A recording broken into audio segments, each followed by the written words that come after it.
Hello, good morning. কেমন আছো তোমরা সবাই? আশা করি তোমরা সবাই খুব ভালো আছো। আমিও খুব ভালো আছি। আজ বৃহস্পতিবারের অনেক অনেক শুভেচ্ছা। আজকে সকালবেলা স্নান হয়ে গেছে, রান্না হয়ে গেছে, পুজো হয়ে গেছে, এমনকি তোমাদের দাদাভাই দোকানেও চলে গেছে। আজকে পুরো ফ্রি হয়ে তোমাদের সামনে এসে কথা বলতে দুটো। আজকে আমি মামুনি মিশ্র, এটা আমার সেকেন্ড ব্লগ। মাই সিম্পল লাইফের এটা সেকেন্ড ব্লগ।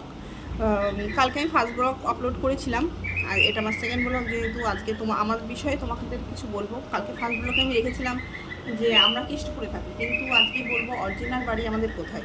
আসলে আমাদের অরিজিনাল বাড়ি হচ্ছে বনগাঁতে। আমার শ্বশুরবাড়ি বাপের বাড়ি দুটোই বনগাঁতে, কিন্তু কেষ্টপুরে থাকি কেন বলো তো? আজকে ব্যবসার জন্য আমাদের কেষ্টপুরে ভাড়া থাকতে হয়।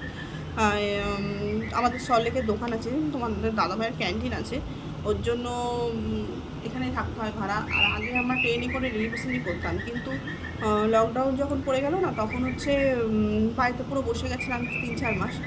তারপরে বাস চালু হলো, বাসে করে আসলাম, কিন্তু বাসে করে না ডেলি আসা যাওয়াটা খুব মুশকিল। ওর জন্য একবার যেদিনকে বাস চালুচ্ছে তার পরের দিনকে আমরা কলকাতায় এসে ঘর ভাড়া নিই।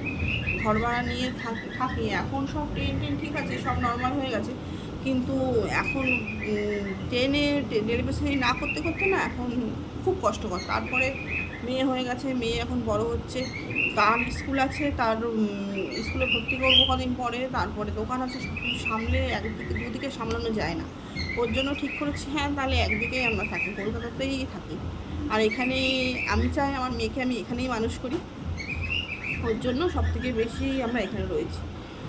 তা এটা আমার সেকেন্ড ব্লগ। প্লিজ ভিডিওটাকে কমেন্ট করো, লাইক করো, তোমরা পাশে থাকো, না হলে আমি পেজটাকে নিয়ে এগোতেই পারবো না। তোমরা পাশে না থাকলে আমি কিছুই করতে পারবো না।